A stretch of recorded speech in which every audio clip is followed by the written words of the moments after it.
Eu amava minha avó, e por isso não poderia deixar isso acontecer.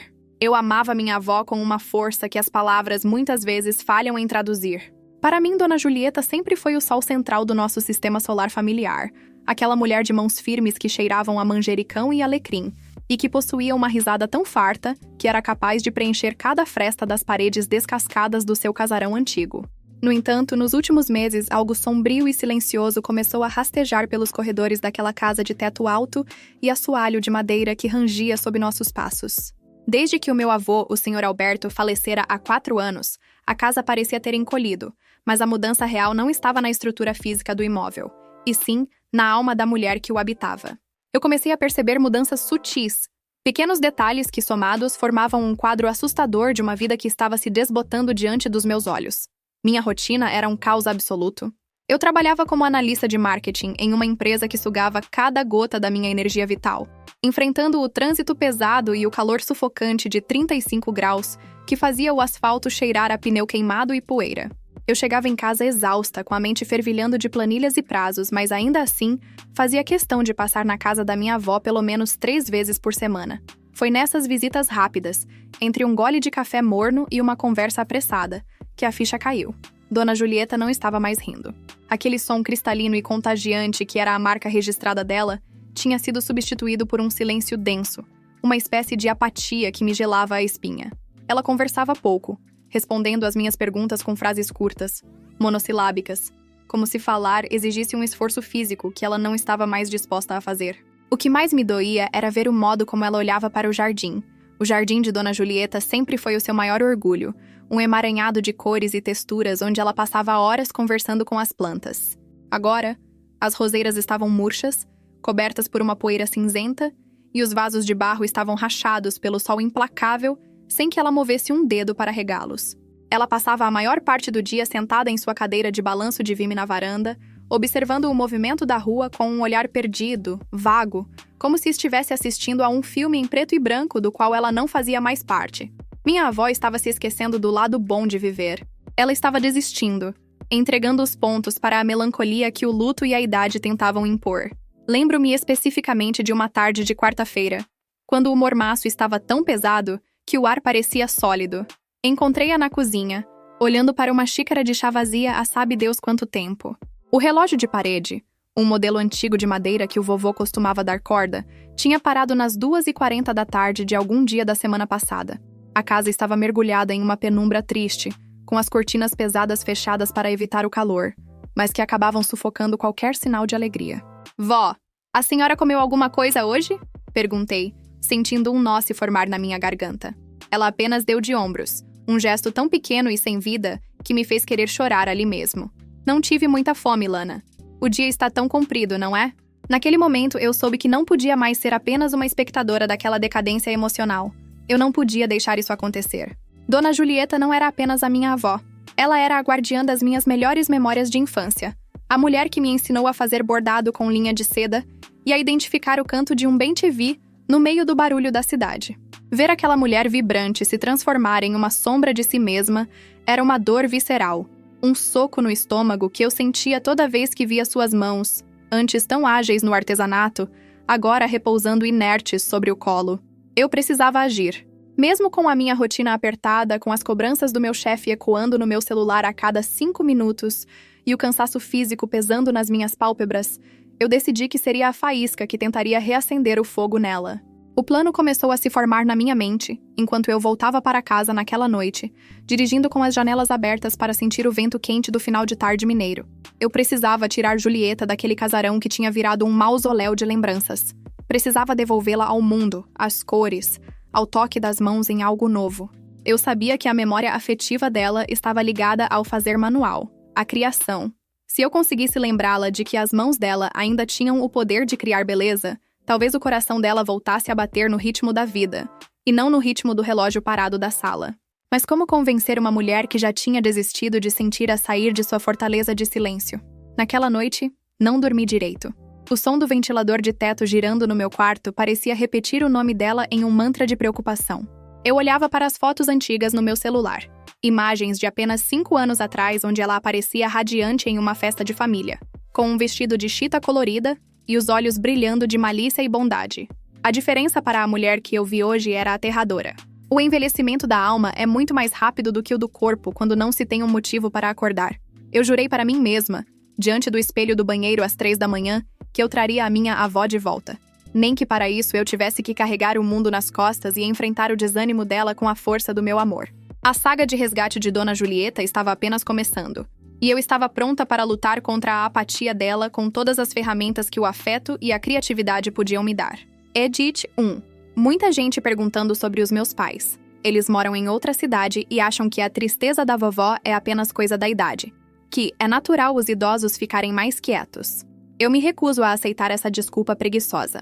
Tristeza não é sintoma de velhice, é sintoma de falta de propósito. Edit 2. O relógio de parede que eu mencionei foi presente de casamento dos meus avós. O fato de ela não ter dado corda nele pela primeira vez em 50 anos foi o meu maior sinal de alerta. Quando o tempo para de correr para alguém, a vida começa a escorrer pelos dedos. Edit 3. Minha rotina está um inferno. Meu chefe quer que eu entregue uma campanha nova na segunda-feira, mas minha prioridade agora é descobrir onde tem um curso de cerâmica ou tecelagem por perto. O trabalho pode esperar. A alma da minha avó, não. O primeiro convite. O cheiro de argila e a teimosia do afeto. A segunda-feira amanheceu com aquele céu azul metálico, típico de quando o ar está seco demais e o sol parece querer castigar cada centímetro de pele exposta. Acordei com o som do despertador martelando na minha cabeça às 6 da manhã, mas pela primeira vez em meses, a minha primeira preocupação não foi a reunião de métricas das 9 horas. O meu pensamento voou direto para o casarão da Rua das Camélias. Eu tinha passado o fim de semana inteiro pesquisando, entre um relatório e outro, lugares que pudessem servir de refúgio para a alma da minha avó. Encontrei um pequeno centro de artesãos num bairro vizinho, um lugar chamado Espaço Criativo das Mãos, que oferecia oficinas de cerâmica e bordado para a terceira idade. O meu plano estava traçado, mas o medo de ouvir um não seco da Dona Julieta me dava um frio na barriga maior do que qualquer apresentação para a diretoria da empresa. Saí do trabalho exausta, com os olhos a arderem por causa da luz azul do monitor, mas dirigi direto para a casa dela. O mormaço da tarde estava no seu auge. Ao estacionar o carro, reparei que a varanda continuava igual. As folhas secas acumulavam-se nos cantos, e a cadeira de balanço rangia solitária com o vento quente. Entrei e a encontrei na sala, sentada no sofá de veludo desgastado, com as mãos repousadas sobre o colo, olhando para um canal de notícias na televisão com o volume tão baixo que era quase imperceptível. Aquela imagem de passividade absoluta cortava-me o coração em fatias finas. Dona Julieta, que antes não parava quieta, parecia estar a fundir-se com a mobília. "Vó, vim buscar a senhora. Vamos dar um passeio", eu disse, tentando injetar um entusiasmo na voz que eu mesma mal sentia devido ao cansaço. Ela nem sequer desviou os olhos da tela. "Ah, Lana, minha filha. Estou sem disposição. O calor está muito forte e eu não tenho nada para fazer lá fora. Deixa a velha aqui no cantinho dela." Aquelas palavras, "deixa a velha aqui", foram como uma bofetada. Eu não podia aceitar aquilo. Aproximei-me, desliguei a televisão com um clique decidido e sentei-me ao lado dela, segurando as suas mãos. Estavam frias, apesar do calor de 36 graus lá fora. Eram mãos que pareciam ter esquecido o calor da vida. "Não vou deixar a senhora em canto nenhum. Descobri um lugar maravilhoso aqui perto, um ateliê de artesãos. Eles fazem umas cerâmicas lindas e eu pensei que a senhora podia me ajudar a escolher um presente para uma colega de trabalho. Só isso. Vamos lá, por favor. Faz esse favor para a sua neta favorita." Houve um silêncio longo. Eu via a hesitação no rosto dela, uma luta interna entre o conforto da melancolia e o resto de amor por mim que ainda a impulsionava. Finalmente, com um suspiro que pareceu carregar o peso de todos os seus 80 anos, ela concordou. Ela levantou-se devagar, ajeitou o vestido de algodão e fomos para o carro. O trajeto foi silencioso. Eu tentava puxar assunto sobre o trânsito ou sobre as flores do caminho, mas ela apenas olhava pela janela com uma distância infinita nos olhos. Quando chegamos ao espaço criativo, o cenário mudou radicalmente. O lugar era uma casa antiga reformada, com um quintal cheio de árvores e mesas de madeira espalhadas por todo o lado. O ar ali era diferente. Cheirava a terra úmida, a tinta e a café acabado de passar.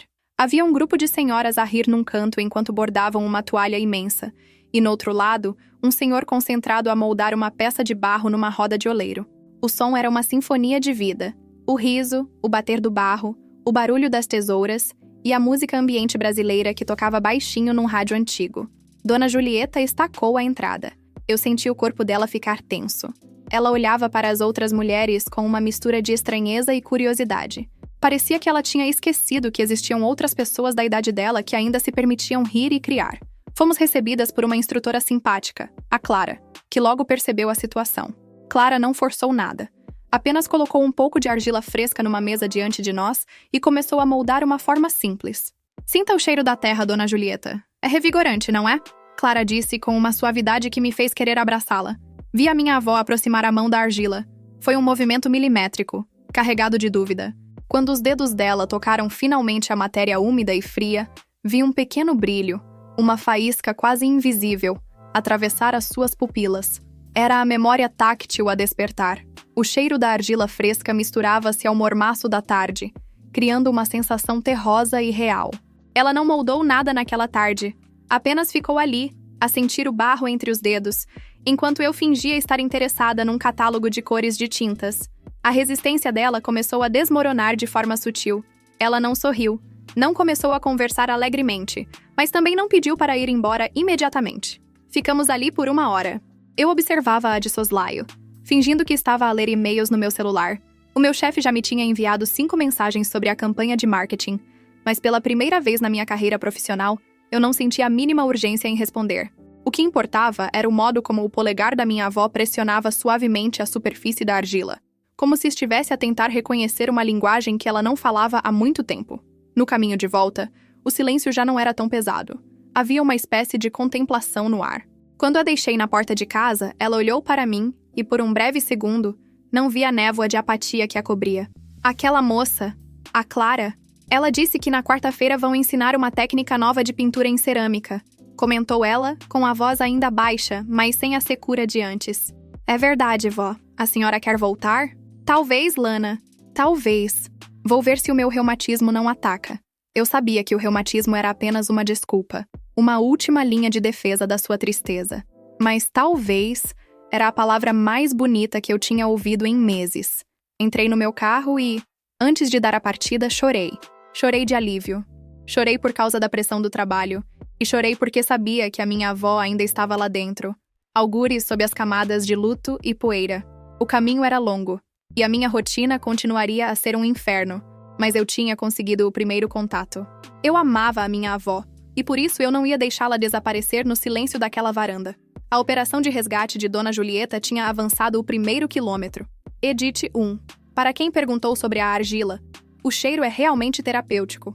Até eu senti vontade de largar as planilhas de marketing e meter as mãos no barro.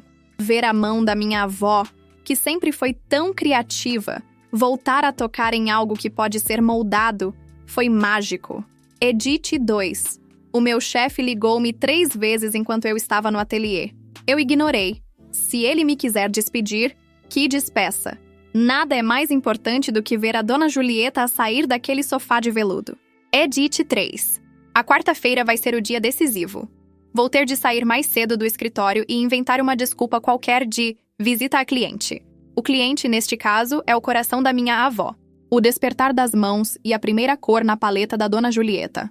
A quarta-feira chegou com um bafo quente que parecia sair direto de um forno industrial, típico do interior de Minas quando a chuva de verão está se armando, mas se recusa a cair. No escritório, a pressão era insuportável. As notificações do meu celular não paravam de vibrar com mensagens do grupo de marketing sobre o lançamento da nova campanha. Eu sentia o suor escorrendo pelas têmporas, mas a minha mente estava a quilômetros dali, focada na promessa silenciosa que o talvez da minha avó tinha deixado no ar. Inventei uma desculpa qualquer sobre uma reunião externa com um fornecedor de brindes e saí do prédio às pressas, sentindo o asfalto quente através da sola dos sapatos. Quando cheguei na casa da Dona Julieta, meu coração estava acelerado. Eu tinha medo de encontrá-la novamente afundada no sofá, com a televisão desligada e aquele olhar de quem já partiu antes mesmo de ir. Para minha surpresa e imenso alívio, encontrei-a sentada na beira da cama, terminando de calçar seus sapatos de camurça pretos. Ela não disse nada, mas o fato de estar pronta 10 minutos antes do combinado foi o sinal mais claro de que a pequena faísca que acendemos com a argila na segunda-feira ainda estava queimando. O trajeto até o espaço criativo das mãos foi acompanhado pelo som baixo de um rádio que tocava serestas antigas. Dona Julieta mantinha as mãos entrelaçadas sobre o colo, os dedos nodosos e marcados pelo tempo movendo-se levemente, como se estivessem ensaiando um movimento que a mente ainda não tinha coragem de comandar. O mormaço entrava pelas janelas do carro, trazendo o cheiro de mato queimado e poeira. Mas o silêncio entre nós já não era de morte, era de expectativa. Ao entrarmos no ateliê, fomos recebidas novamente pela Clara, que parecia ter o dom de ler almas através dos olhos. O ambiente estava ainda mais vibrante do que na nossa primeira visita. As mesas de madeira estavam cobertas de pequenos potes de tintas, pincéis de todos os tamanhos e peças de cerâmica que esperavam por vida. O cheiro de terra úmida continuava lá, mas agora misturado ao odor doce e penetrante dos vernizes e corantes. Clara conduziu minha avó até uma mesa onde repousava um prato de cerâmica crua, liso e frio. "Hoje vamos falar de cor, Dona Julieta", disse a instrutora, colocando diante dela uma paleta com tons de azul cobalto, verde esmeralda e um amarelo ocre que brilhava sob a luz que entrava pelas clarabóias. Vi minha avó hesitar. Ela olhou para as mãos, depois para o pincel, e por um instante achei que ela fosse desistir. A apatia é uma amante ciumenta. Ela não solta sua presa sem lutar. Julieta suspirou, o peito subindo e descendo com dificuldade. E então, num gesto de pura bravura, mergulhou a ponta das cerdas no azul. O primeiro traço foi trêmulo, uma linha incerta que cortou a brancura da peça. Mas, ao ver a cor se fixar na cerâmica, algo mudou na postura dela. Os ombros, antes caídos pelo peso da tristeza e do luto, se empertigaram. Ela não estava apenas pintando um prato. Ela estava tentando desenhar um novo caminho para sair do labirinto escuro onde se perdera desde que o vovô Alberto se fora. Passei as 2 horas seguintes sentada em um banquinho de madeira ao fundo, observando o milagre acontecer. Meu celular vibrou no bolso. Era o meu chefe querendo saber o status do relatório final, mas eu simplesmente o desliguei. Naquele momento, nada no mundo corporativo tinha a importância daquele movimento rítmico da mão da minha avó. Ela começou a pintar pequenas flores, as mesmas que ela costumava bordar nas minhas toalhas de escola quando eu era criança. O verde surgiu para formar as folhas, e o amarelo ocre deu vida aos centros das pétalas. A concentração dela era absoluta. O suor brilhava em sua testa, mas não era o suor da exaustão do sofá. Era o suor do trabalho, da criação, do estar viva no presente. Pela primeira vez em meses, ouvi a voz dela sem que eu tivesse provocado. Ela se virou para uma senhora sentada ao lado que lutava para pintar uma paisagem e deu um conselho baixo sobre como diluir a tinta. A outra mulher sorriu e agradeceu. E eu vi os cantos da boca da minha avó esboçarem uma reação que não víamos há tempos. Não era uma risada ainda, mas era a demolição do muro de isolamento. O lado bom da vida estava voltando em forma de pigmento e conversa fiada sobre técnicas de pintura. Ela estava se redescobrindo como um ser social, alguém que tinha algo a ensinar e a compartilhar. E não apenas uma velha no seu cantinho, como ela mesma se definira dias antes. No final da tarde, a luz do sol começou a ganhar tons de âmbar, filtrando-se pelas árvores do quintal e criando desenhos no chão do ateliê. Dona Julieta terminou sua peça. Era um prato simples, mas transbordava uma energia que me fez querer chorar de alegria. Quando saímos, ela carregava um pequeno folheto com os horários das próximas oficinas. O calor de Belo Horizonte parecia mais suportável agora, talvez porque a alma dela já não estivesse tão abafada. Ao deixá-la em casa, ela parou na varanda e olhou para suas roseiras secas. "Lana, amanhã, quando você passar aqui, traga um saco de terra nova e aquela tesoura de poda que seu avô guardava no porão. Acho que essas plantas ainda têm salvação", ela disse sem olhar para mim, mas com uma firmeza que me fez sentir que o pior tinha passado. Entrei no carro sentindo um peso enorme sair dos meus ombros. O cansaço físico da minha rotina apertada ainda estava lá, mas o meu coração estava leve. Eu tinha conseguido o que parecia impossível. Minha avó tinha voltado a enxergar as cores do mundo. A depressão e o esquecimento emocional estavam perdendo a batalha para a arte e para o afeto. O caminho de volta foi marcado por um sentimento de vitória silenciosa. Eu amava minha avó, e ver que ela estava começando a se lembrar do lado bom de estar viva era a melhor recompensa que eu poderia receber.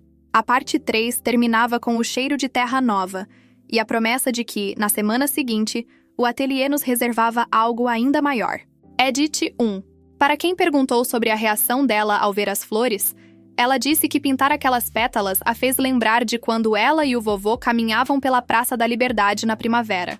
A arte é um gatilho de memória poderoso demais para ser ignorado. Edit 2.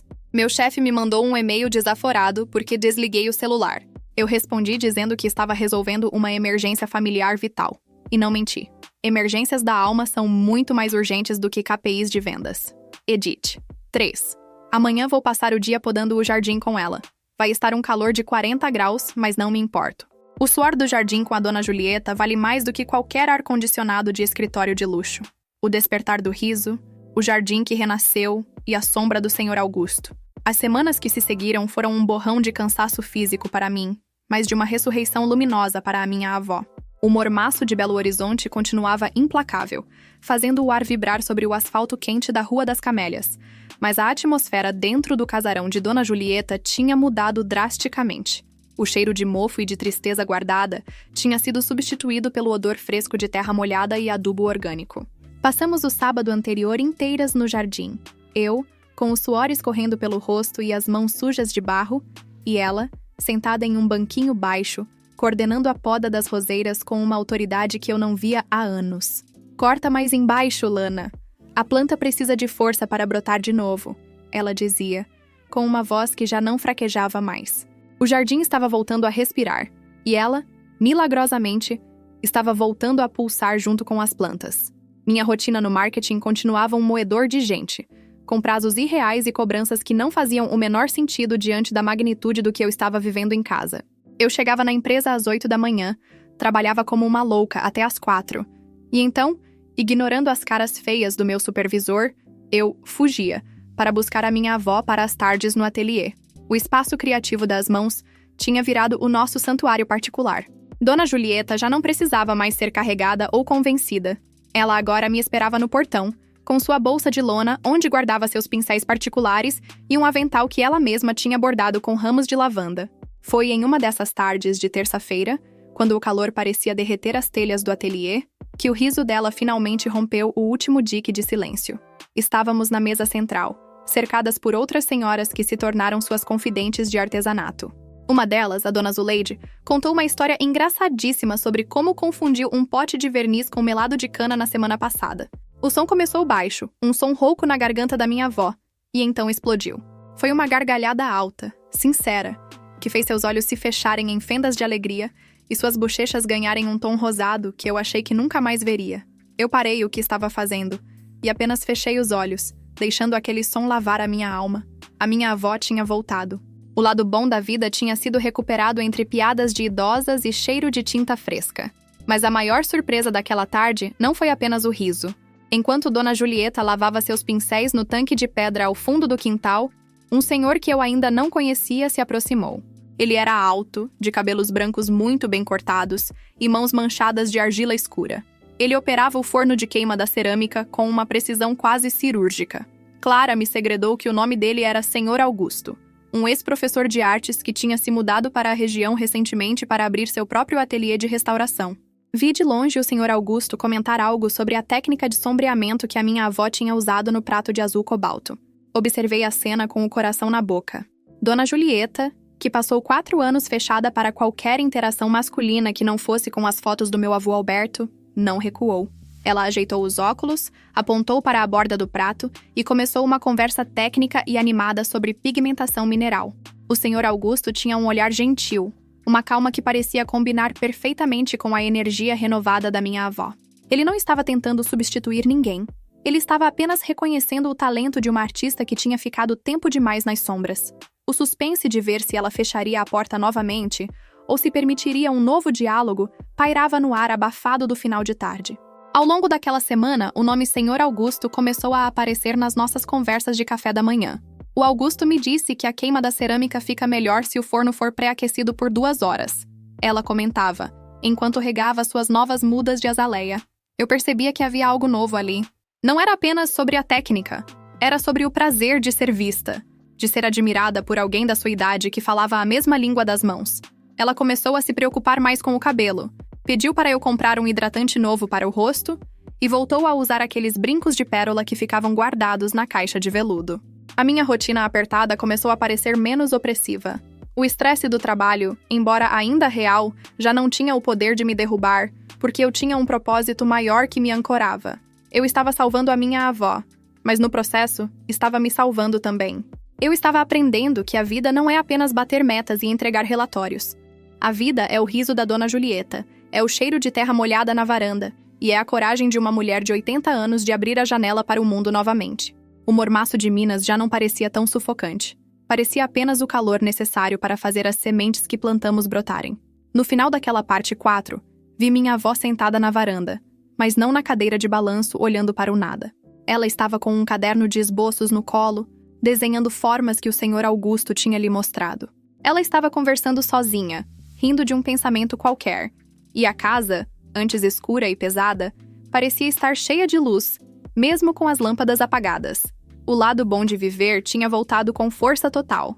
Ela tinha desistido de sentir, mas o artesanato e a persistência do afeto a trouxeram de volta do abismo. No entanto, o maior desafio ainda estava por vir: o encontro oficial de restauração que o senhor Augusto tinha proposto para o próximo sábado. O coração da dona Julieta estava batendo mais rápido, e o meu também. Edite 1. Muita gente querendo saber se o senhor Augusto é viúvo. Sim, ele é. Ele perdeu a esposa há 6 anos e também encontrou na arte uma forma de não morrer por dentro. Eles têm tanto em comum que chega a ser emocionante de ver. Ed 2. Minha avó me pediu para levá-la ao shopping para comprar um vestido novo de linho. Ela disse que o ateliê é muito sujo de barro para as roupas velhas dela. Eu sei bem o que isso significa. Ela quer estar bonita para os sábados de queima. Edite 3. O riso dela. Gente, vocês não têm noção. É o som mais lindo do mundo. Parece que a casa inteira deu um suspiro de alívio. O luto ainda existe, mas ele não é mais o dono da casa. Agora, a dona é a Julieta e suas cores. O veredito do coração e o eterno florescer de Julieta. O sábado amanheceu com uma luz dourada, que parecia filtrar a poeira suspensa no ar, transformando o mormaço de Belo Horizonte em algo quase etéreo. Uma aura de expectativa que envolvia cada canto do casarão da Rua das Camélias. Eu acordei exausta de uma semana de trabalho brutal. O meu chefe tinha finalmente percebido que eu não estava mais vestindo a camisa da empresa, com a mesma submissão de antes. Mas o cansaço físico era irrelevante diante da cena que encontrei na cozinha. Dona Julieta estava de pé, preparando um café fresco cujo aroma de grão torrado na hora preenchia a casa. E ela usava o vestido de linho novo, de um tom azul sereno que realçava a brancura de seus cabelos e a vitalidade que voltara às suas faces. Ela não estava apenas pronta, ela estava radiante. O silêncio opressivo que outrora dominava as manhãs fora substituído pelo som suave de um rádio de pilha tocando chorinho, e ela acompanhava a melodia batendo levemente os dedos na mesa de madeira. O trajeto até o ateliê do senhor Augusto foi marcado por uma ansiedade doce. Minha avó mantinha o olhar fixo na janela, mas desta vez ela não via sombras ou fantasmas do passado. Ela via as crianças brincando na calçada, as flores de ipê que começavam a cair e o movimento vibrante da cidade que ela decidira reabitar. Quando estacionamos em frente ao ateliê de restauração, um casarão antigo com janelas de vidro colorido e um jardim de lavandas na entrada, o senhor Augusto já nos esperava no portão. Ele vestia uma camisa de brim clara e segurava um pequeno buquê de jasmim colhido no próprio quintal. O encontro não foi carregado de formalidades pesadas, mas sim de uma gentileza profunda, um reconhecimento mútuo de duas almas que sabiam exatamente o que era a dor da perda e a coragem do recomeço. Passei as horas seguintes observando-os de longe, sentada sob a sombra de uma mangueira frondosa no quintal do ateliê. O senhor Augusto mostrava a dona Julieta as técnicas de restauro em peças de porcelana quebradas. "Veja, Julieta", ele disse, a voz calma e segura. "O segredo não é esconder a rachadura, mas preenchê-la com algo tão bonito que a cicatriz passe a fazer parte da história da peça." Era a metáfora perfeita para o que estava acontecendo com a minha avó. Ela não tinha esquecido o vovô Alberto, nem a dor da sua partida. Ela apenas estava aprendendo a preencher as lacunas do seu coração com as cores do presente, com a textura do barro e com a companhia de quem falava a língua da criação. O riso deles, que ecoava pelo pátio, era a música mais bonita que eu já tinha ouvido. Não era um riso de jovens apaixonados que não conhecem o mundo. Era o riso de quem já viu o inverno e agora celebrava o sol com a sabedoria de quem sabe que cada dia é um presente raro. O senhor Augusto pegou na mão dela para guiá-la no uso de uma ferramenta de precisão, e vi dona Julieta não recuar. Ela sustentou o toque, olhou nos olhos dele e sorriu. Um sorriso completo, sem reservas, que iluminou o seu rosto de uma forma que eu achei que nunca mais veria. Ali, entre fragmentos de porcelana e o cheiro de lavanda, minha avó abriu a última porta do seu coração. A porta que permitia amar e ser amada novamente. Não apenas por um homem, mas pela própria existência. A volta para casa foi silenciosa, mas um silêncio preenchido, denso de vida. Deixei-a na porta da varanda, e antes de entrar, ela me abraçou. Foi um abraço forte, que cheirava a jasmim e a futuro. Obrigada, Lana. Ela sussurrou no meu ouvido. Obrigada por não me deixar esquecer que eu ainda estou aqui. Naquele momento, todas as brigas com o meu chefe, todas as noites mal dormidas e o estresse da rotina apertada se dissolveram. Eu tinha salvado a minha avó, mas no fim das contas, a força dela para renascer acabou me salvando da mediocridade de uma vida voltada apenas para metas e números. Eu aprendi que o maior sucesso que eu poderia alcançar não estava em um relatório de marketing, mas na recuperação da alegria de quem eu mais amava. Ao entrar no meu carro, olhei pelo retrovisor e vi Dona Julieta regando suas roseiras com o balde de metal. Ela estava cantando. O jardim estava em plena floração, uma explosão de cores que desafiava o mormaço cinzento da cidade. Ela tinha recuperado o lado bom de viver, e ao fazer isso, transformou o casarão da Rua das Camélias novamente em um lar. O Sr. Augusto viria tomar café com ela no domingo seguinte, e eu sabia que aquele era apenas o primeiro capítulo de uma nova história. Eu amava a minha avó, e por isso eu a trouxe de volta. O veredito do coração dela estava dado. Enquanto houver barro para moldar, flores para regar e alguém para compartilhar o silêncio, a vida sempre valerá a pena ser vivida. Edite 1. Para quem perguntou sobre o meu emprego. Eu pedi demissão na segunda-feira seguinte. Percebi que não queria mais gastar minha vida em algo que não me permitia ver o pôr do sol com a minha avó. Agora trabalho como freelancer e ajudo na gestão das redes sociais do espaço criativo das mãos. Ganho menos, mas vivo muito mais. Edite 2. O Sr. Augusto e a Dona Julieta estão inseparáveis. Eles não moram juntos. Cada um preza sua independência, mas viajam todos os meses para feiras de artesanato pelo interior de Minas. O brilho nos olhos dela é o meu maior troféu. Edit 3. O relógio de parede do vovô Alberto? A vovó deu corda nele no dia do encontro no ateliê. Agora, o som do tic-tac não marca mais a espera pelo fim, mas o ritmo de cada nova descoberta. A vida voltou a correr na Rua das Camélias.